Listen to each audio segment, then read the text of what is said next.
대한민국 국군과 미군이 함께 연합 군사 훈련을 하던 마지막 날 18일, 북한은 중거리 탄도미사일을 발사했습니다. 카리졸브 연합훈련이라고 하는 이 작전, 열흘 전에 북한은 역시 탄도미사일을 또한 발사했었습니다. 한 번은 단거리였고 한 번은 중거리였습니다. 연이은 북한의 미사일 발사, 외국의 언론은 이렇게 보도합니다. 국제사회의 대북 제재와 한미연합훈련인 카리졸브와 한국군만의 독수리 연습에 대한 반발이다. 카리졸브 훈련은 끝났지만 독수리 연습은 다음 달 말까지 계속됩니다. 어제 터키에서는 자살폭탄 테러가 또 터졌습니다. 지난 8개월 동안 터키 최대 도시 이스탄불과 수도 앙카라, 대규모 자살폭탄 테러가 6차례나 벌어져서 수백 명이 넘는 사람들이 숨졌습니다. 외국인 관광객들이 많이 몰리는 곳, 그리고 정부 청사가 밀집된 곳이 주 공격 대상이었다고 합니다. 그야말로 불특정 다수를 향한 무차별 테러입니다. 우리가 살고 있는 베를린에서는 지난 15일 샬로텐부르크에서 차량이 폭발해서 운전기사가 사망했습니다. 지난해 11월 프랑스 파리 테러 이후에 독일뿐 아니라 유럽 전체의 테러 경계 수준 최고의 최고치에 달하고 있습니다. 기차역이나 공항이나 광장이나 사람들이 많이 모이는 곳에 가면 무장한 경찰들이 살벌한 분위기를 만들어냅니다. 이 모든 것들이 다 평화를 위한 명분을 내세우고 있습니다. 평화를 위해서 행해지는 테러입니다. 평화를 지키기 위해서 등장하는 무기입니다. 그 결과는 더 심한 갈등과 전쟁, 더 깊은 어둠과 두려움뿐입니다. 복음성가에 이런 가사가 생각이 납니다. 세상은 평화 원하지만 전쟁의 소문 더 늘어간다. 이 모든 인간 고통 두려움뿐 그 지겨움 끝없네. 끝없는 전쟁과 고통과 두려움 속에서 우리는 오늘 소위 예루살렘 평화의 도성이라고 일컫는 예루살렘에 예수님이 입성하신 것을 기념하면서 종려주일로 지킵니다. 평화의 도성에 들어오시는 예수님, 그분은 그 도성에 들어오시면서 어떤 평화의 메시지를 오늘 우리에게 주고 계십니까? 우리 시대의 반평화, 비평화를 극복할 수 있는 지혜와 방법을 예수님으로부터 알고 싶고 배우고 싶습니다. 우선 당시 상황을 한번 살펴보았으면 합니다. 6월절을 앞두고 유대민족들에게 최대의 명절이죠. 예루살렘은 장사진을 이루고 있었습니다. 마치 우리 조국의 설이나 추석 같은 명절입니다. 고속도로가 온통 마비가 되듯이 예루살렘 6월절이 가까워올수록 사람들로 들끓었습니다. 그리고 그 사람들의 그해 주된 관심사는 나사렛 예수였습니다. 희망이라고는 도대체 보이지 않는 수백 년 식민지 살이의 종살이의 고통 속에서 샛별같이 떠오른 인물, 그가 나사렛 예수였기 때문입니다. 예수에 대한 사람들의 관심과 희망은 예수의 말과 행동, 그리고 그가 펼치는 기적, 그리고 그런 것에 대한 소문을 통해서 점점 더 확산되기 시작했습니다. 예수, 하나님의 말씀, 성경을 꿰뚫습니다. 그렇게 해박한 지식을 가진 사람 처음 봤습니다. 해석만, 지식만 뛰어날 뿐 아니라 그 말씀을 섞어서 엮어내는 그분의 설교, 정말 감동입니다. 사람들을 다 사로잡았습니다. 그리고 백성들을 위해서 군림하는 종교와 하나님의 이름으로 백성들을 착취하는 종교 지도자들, 저들을 말씀 대 말씀으로, 행동 대 행동으로 꼼짝 못하게 만듭니다. 바리새인들 예수 앞에 서면 왜 이렇게 작아지는지 주눅이 들고 맙니다.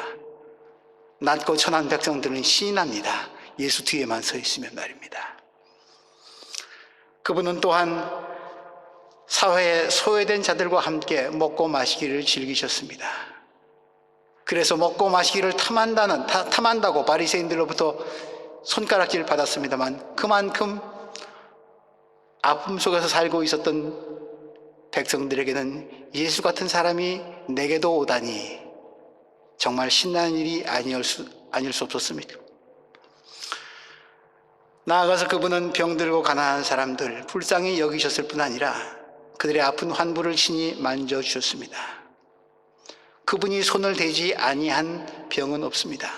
더럽다고 내쫓겼던 모든 환자들의 그 깊은 상처, 피고름까지 다 쓰다듬어 주시면서 그들을 기적적으로 회복시키셨고 공동체로 다시 돌려보내셨습니다. 육신의 병뿐 아니라 영혼의 병까지, 마음의 병까지 고쳐주셨습니다. 명의, 의사 중에 의사였습니다. 뿐입니까?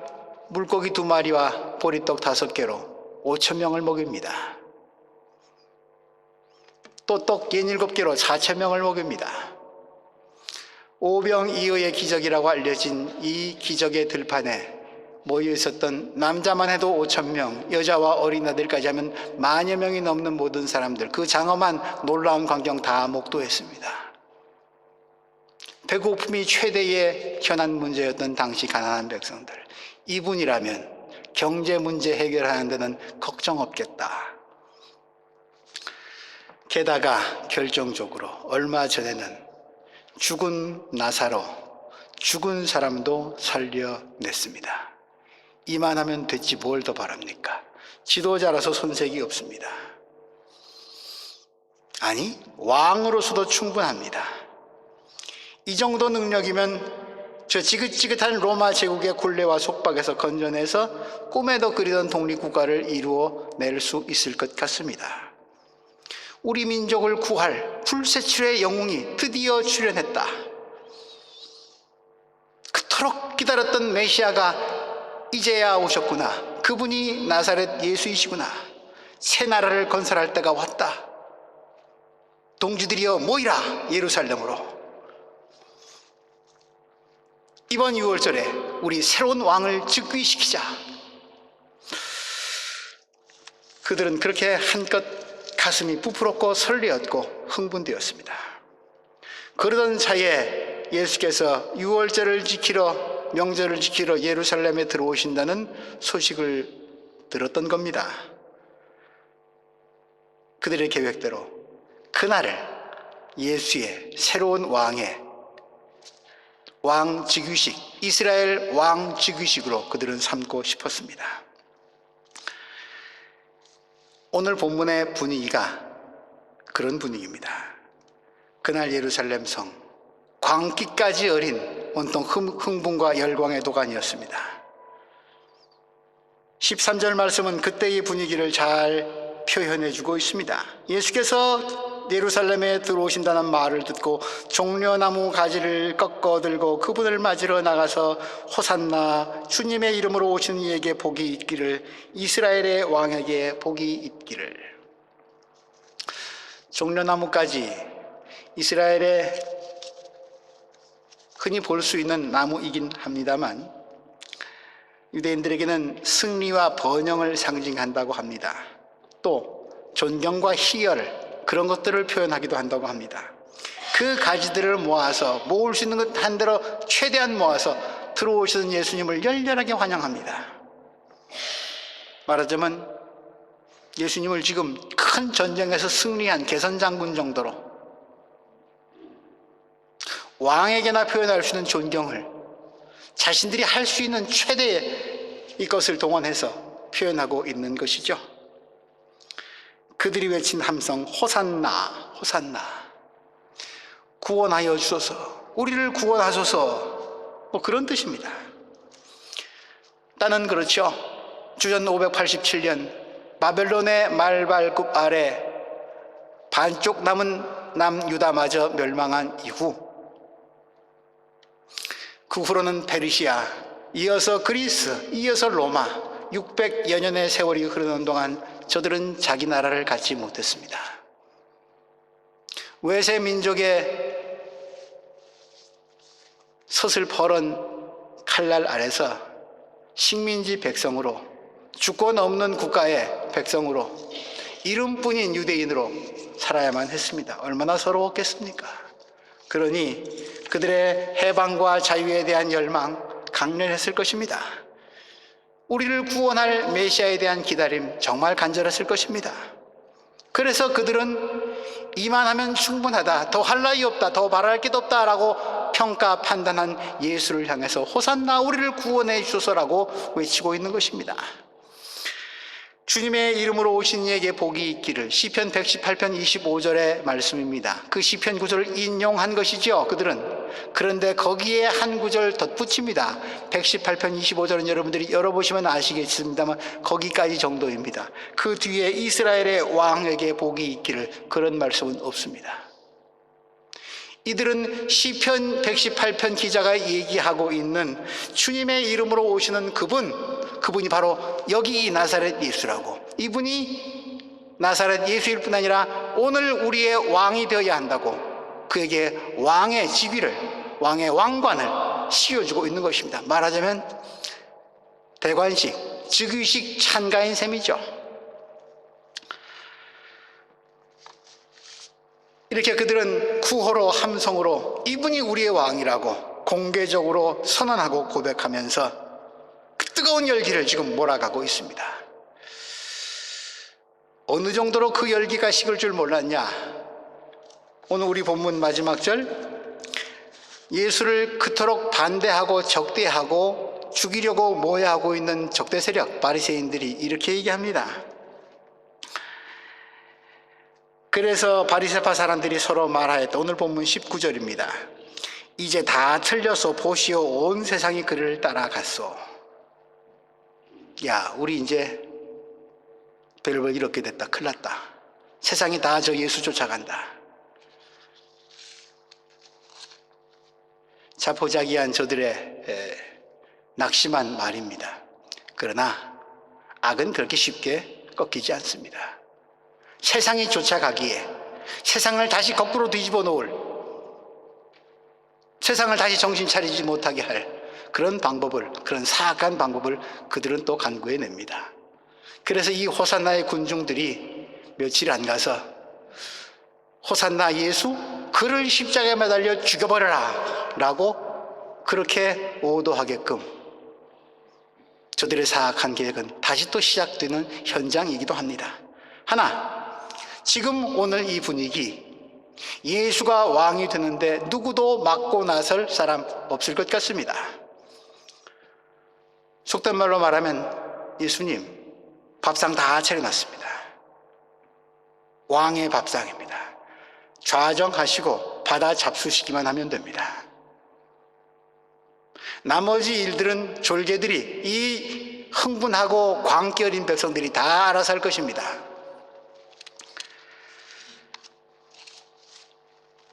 좀 앉으셔서 한 숟갈 드시면 좋을 것 같은데, 왕처럼 한 대접 드시면 좋을 것 같은데, 그런 반응을 기대하고 있는데 우리 예수님의 반응은 어떻습니까?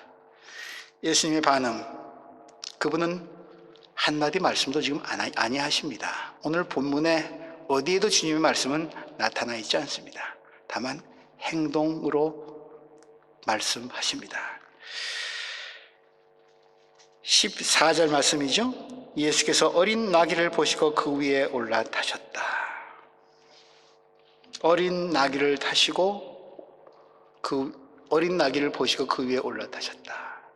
나귀 새끼를 타는 것, 그게 그분의 열광적인 미친 듯한 환호에 대한 그분의 응답이었습니다. 반응이었습니다. 무슨 뜻입니까? 예수님의 이 행동은 무엇을 상징하고 있습니까? 이 사람들아 그렇다. 너희가 바라던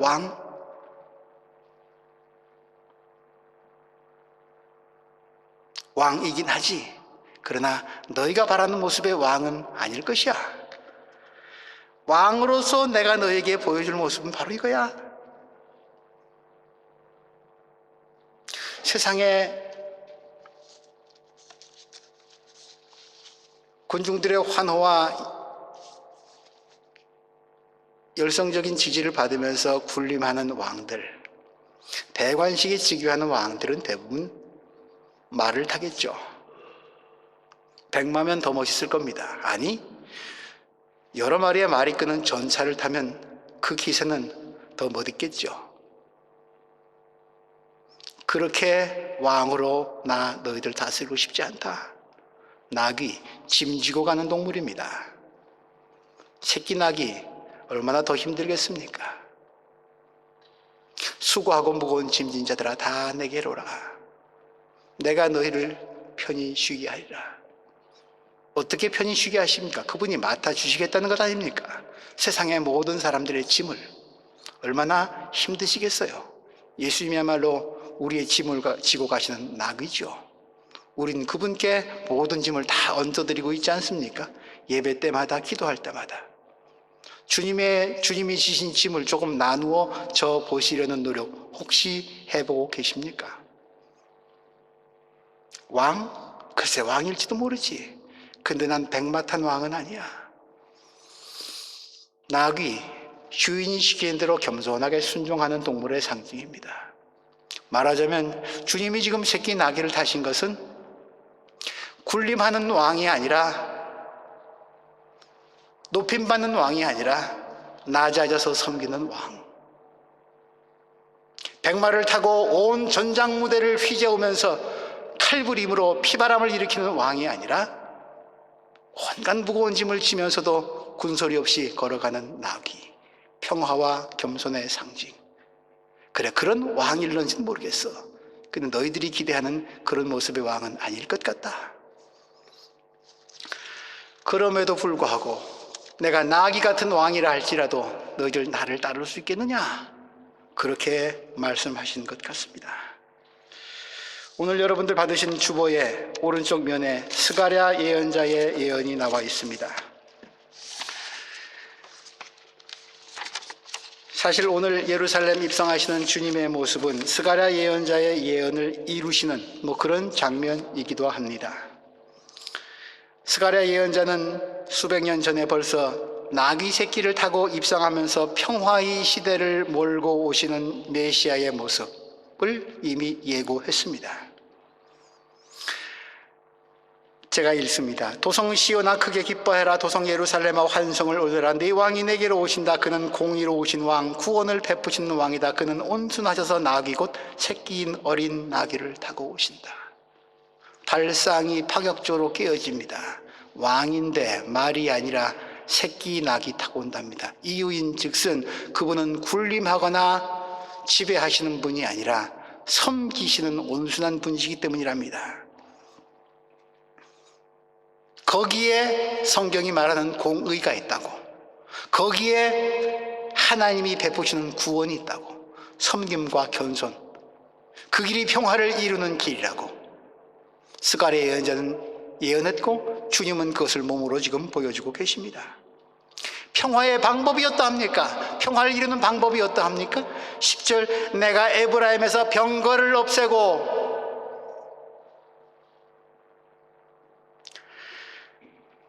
예루살렘에서 군마를 없애며 전쟁할 때 쓰는 활도 꺾으려 한다. 우린 오늘 어떤 방법으로 평화를 이루려 합니까? 핵과 미사일과 군사 연습과 테러로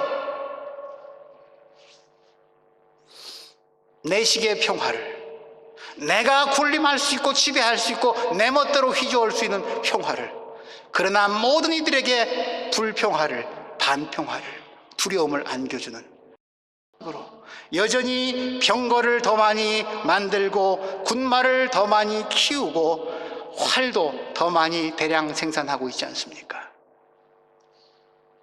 스가랴 예언자가 얘기했던 이 재래식 무기에 우리는 최첨단 원자 무기까지 갖고 있지 않습니까? 그 왕은 이방 민족들에게 평화를 선포할 것이며 그의 다스림이 이 바다에서 저 바다까지 유프라테스 강에서 땅끝까지 이를 것이다.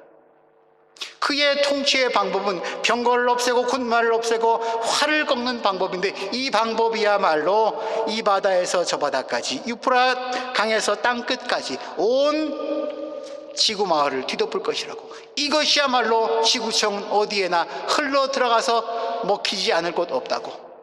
모든 이들을 두려움에서 해방시킬 것이라고. 이 방법이야말로 진정한 평화에 이르는 방법이라고. 스가랴 예언자는 예언하고 있고 주님은 이것을 몸으로 보여주십니다. 그리고 말씀합니다. 너희에게는 특별히 너와 나 사이에 피로 맺은 언약이 있으니 사로잡힌 내 백성을 내가 물 없는 구덩이에서 건져낼 것이다. 로마의 학정에서 기갈란 어두움의 시대 속에서 물 한 모금, 평화의 물 한 모금 어떻게 주시냐? 언약의 말씀으로.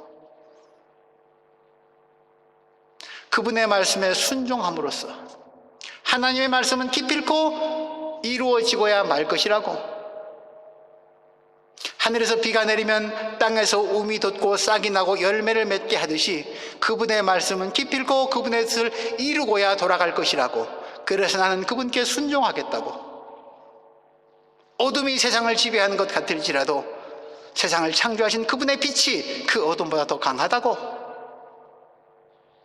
나를 죽이려는 죽음의 세력이, 반평화 비평화의 세력이 더 무서워 보일지라도 아니, 하나님의 말씀으로 살아가겠노라고. 빵만이 아니라, 기적이 아니라, 내가 통치하는 것이 아니라 하나님의 온전한 나라를 위해서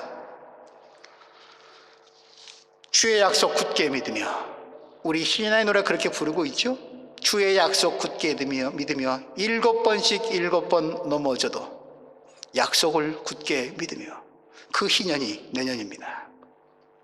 우리의 모든 넘어지는 발자국들을, 횟수들을 세고 계신 하나님. 그러나 그 넘어짐이 평화를 위한 갈망과 열정에서 비롯되는 비틀거림과 넘어짐이라면 내가 너의 넘어짐의 횟수 이상으로 7배의 7배를 더하여 평화를 줄 것이라고.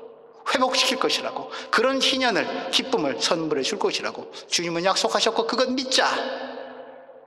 그 길 걷기 위해서 우리 짐지고 서로 짐 나눠지고 나귀처럼 총칼 내버리고 그렇게 서로 짐 져주면서 걸어가자. 주님은 오늘 그렇게 말씀하십니다. 스가랴를 닮은 바울 사도, 빌립보서 2장 5절에서 11절 초대교회 공동체의 그리스도 찬가입니다. 여러분은 이 마음을 품으십시오. 그것은 곧 그리스도 예수의 마음입니다. 그는 하나님이셨지만 그와 똑같은 위치에 계시려 하지 아니하고 자기를 비우고 낮춰서 섬김의 종이 되셨습니다. 그리스도의 겸손을 노래하고 있습니다.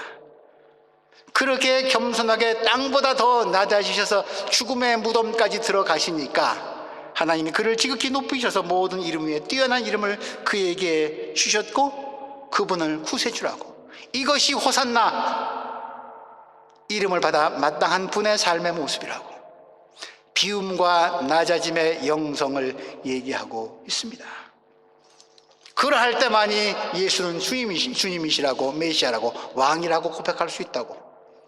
그런 분이셨기에 그분은 우리의 주님이시라고 바울은 고백하고 선언하고 있는 것이죠.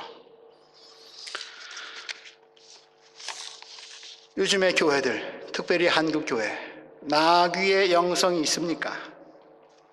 다들 백마 타려고 하지 않습니까? 군림하려고 하지 않습니까? 크기 과시하지 않습니까? 이름 높이는 것 자랑하지 않습니까? 교회든 세상이든 말 탄 자의 모습이 아니라 새끼 나귀 탄 예수의 영성, 그거 회복해야 합니다. 그러지 아니하면 우리는 세상의 총칼에 우리 또한 종교의 이름으로 총칼을 휘두르는 오늘의 세상이 그러하듯이 말입니다. 폭력과 전쟁이 있는 곳에 다 종교의 이름과 신의 이름이 범람하고 있지 않습니까? 다 말 타고 싶어서 그런 거 아닙니까?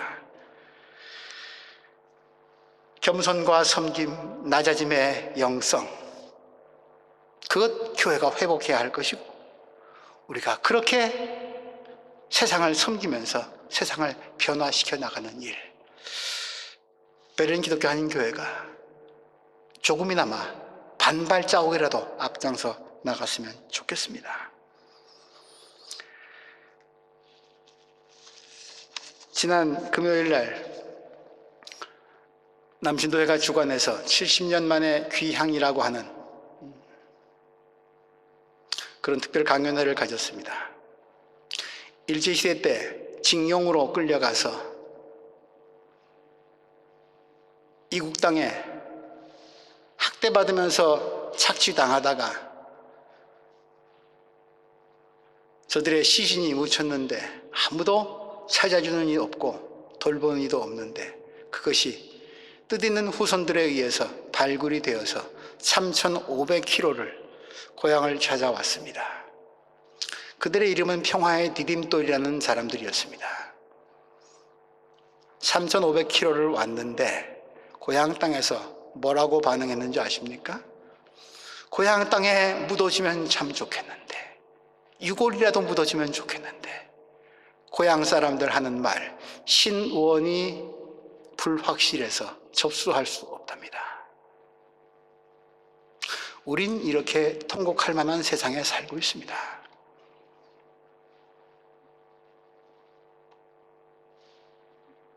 전혀 낯모르는 사람이 구걸을 해도 도와줄 판인데, 어두운 역사 속에서 힘없이 사그러져간 그 넋을 이젠 좀 기리는 일조차 그것도 싫다고, 우리의 신원은 무엇입니까? 몸의 근원이지요. 엄마죠. 엄마의 엄마의 엄마의 엄마. 우린 창조주가 아니지 않습니까? 그 모든 것 만드신 분, 우린 다 그분 아래에 있는 사람들입니다. 신원이 불확실하다? 스스로 자기는 태어났다는 얘기입니까? 평화의 디딤돌을 놓는 일도 이렇게 어렵습니다. 그러나 넘어지고 자빠질지라도 7번씩 7번 넘어질지라도 그렇게 작은 벽돌 한 장 놓으면서 우리 주님 가신, 나귀 타고 가신 주님 길 따라갈 때 주님이 죽음마저도 몸소 먼저 앞장서 감당하시면서 십자가를 통해 이루신 참 평화, 누구도 제외되지 아니하고 모든 이들을 다 끌어안는 용서와 사랑과 은혜의 평화, 죽음마저도 넘어서는, 사망의 권세마저도 넘어서는 그런 평화의 길, 주님께서 앞장서 닦아 나가실 것이고, 우리의 작은 벽돌 한 장 주님께서 이용하시리라 믿고 싶습니다.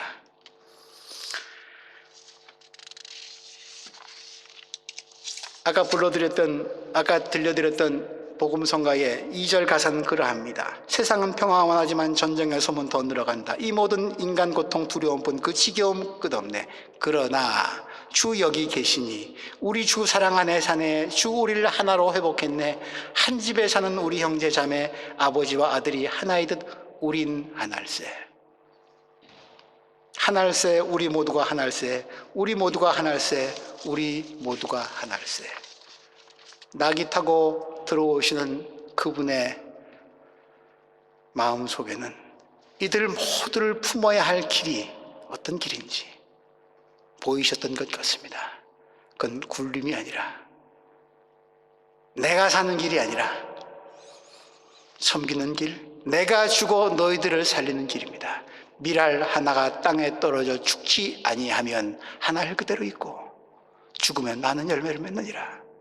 그래서 그분은 12장 19절 이후, 오늘 12장 24절 그 후에 행동으로 보이신 그 뒤에 그렇게 비로소 말씀하십니다. 내가 진정으로 너에게 말한다. 밀알 하나가 땅에 떨어져 죽지 않으면.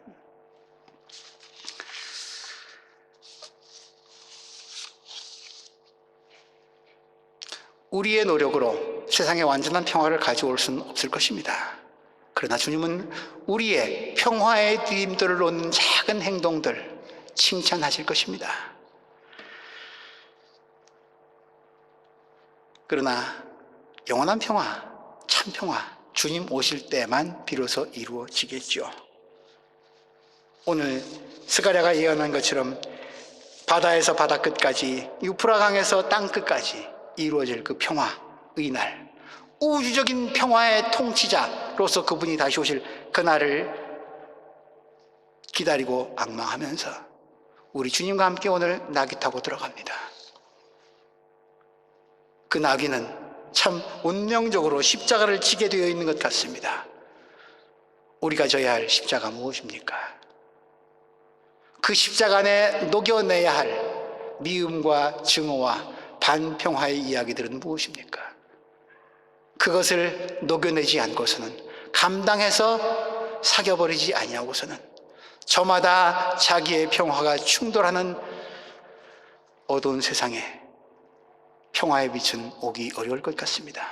고난주간 시작됩니다. 이번 주간은 특별 기도회로 모입니다.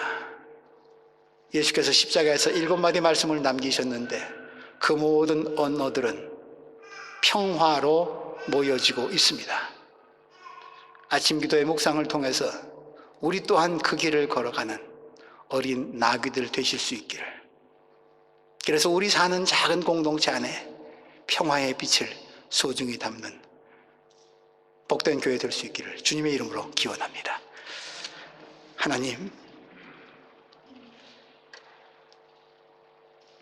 온 세상이 그를 따라갈 듯 그렇게 열광하다가 한순간에 돌아섭니다. 십자가가 싫어서겠죠. 우리 그토록 간절히 평화를 원한다면 마땅히 우리가 지고 이고 치루어야 할 책임 있는 대가 감당할 수 있도록 도와주옵소서. 주 좇게 하여 주옵소서. 예수님 이름으로 기도합니다.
사랑할 때 걷지 않으시니